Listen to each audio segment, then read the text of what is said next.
And finally, here's the final part of this series of the Heart of Destruction quest, the World Devourer.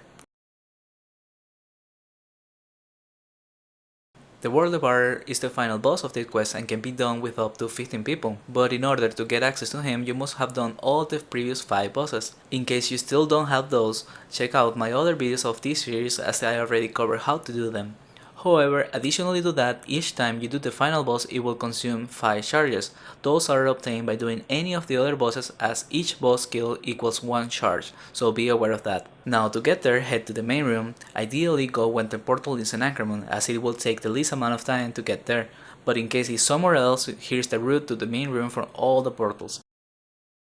Once at the main room, take the vortex in the middle. The level recommendation is everyone to be over 300.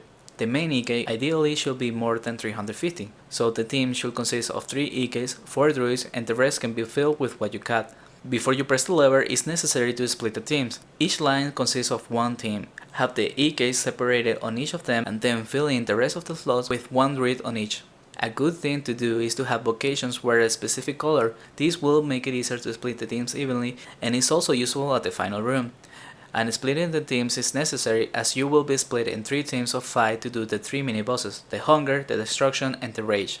All 3 must be done before the final and they have to be killed at the same turn. And by turn, I mean each team will be alternating between each boss and will have 30 seconds to do the damage to the boss. So by the end you must kill 3 bosses within those 30 seconds or else you will fail. But for now, let's talk about the mechanics, as each one has something you need to watch out for while doing the damage. First, let's start with the Hunger. In that room there will be a vortex in the middle of the color purple.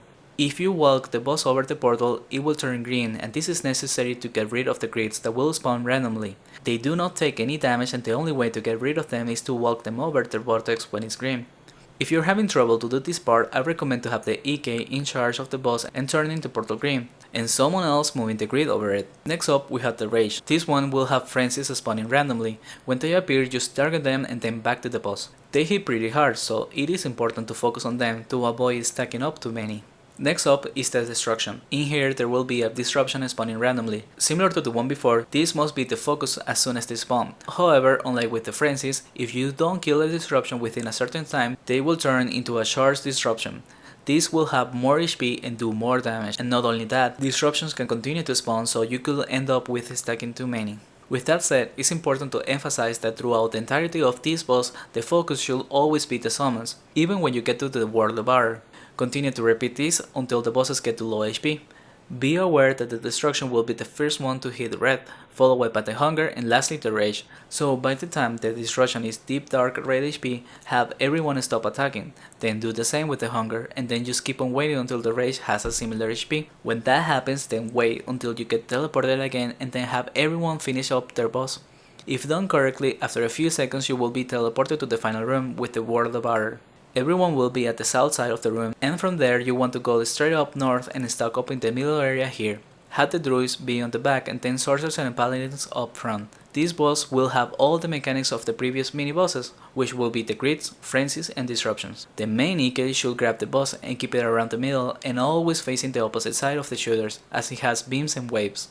He will also be in charge of walking the boss over the vortex in the middle for the grids. The second EK should be in charge of walking over the grids. Lastly, the third EK should be by the shooters trying to take the aggro of the summons. Everyone should have their battle list open and there should be communication at all times to ensure people focus on the special summons as they respawn. The most important are the disruptions, followed by grids, and lastly the frenzies. If you're having trouble to get rid of the grids, have everyone stop attacking with AoEs and just use SDs on the monsters and not the boss, because when the boss gets hit, he summons more sparks of destruction, and when there's too many in the room, it will be hard to do the mechanic to get rid of the grids. So doing this can be very helpful. After grids are gone, everyone should go back to using stun showers.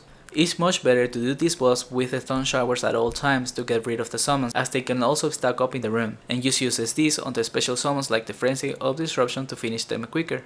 In case you're wondering how much supplies you should bring, I would say around 400 stun showers and 400 SDs, and the rest should be on potions as well as energy protection and physical. That's all there is to this boss. Another way to do it is to stand by the east wall next to the portal. This is what we did for the first time I did this boss. The downside to this is that it has more risk to the EKs, as the vortex for the grids is outside of the vision of the druids, so while doing that mechanic you won't be getting seals. And there is also the risk of someone going into the teleport by mistake. Be aware that is the teleport to get out.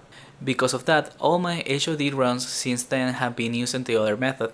That is all you need to know about this boss. After succeeding, head out through the portal at the east and open the chest to receive the energetic backpack with the vibrant egg. If you use the egg, you will receive the sparkling mount instantly. Also, there is a small chance of looting 2 different types of eggs from the boss, the menacing and crackling. Both of those are very rare and expensive. If you do loot one, make sure to check the price before you use it, as you might regret it later.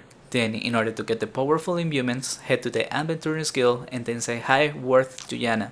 And that's it, you're done, and so is this series for the Herald of Destruction quest. This video was used as an entry for the contest of the TV Movie Awards for the category of the boss strategy.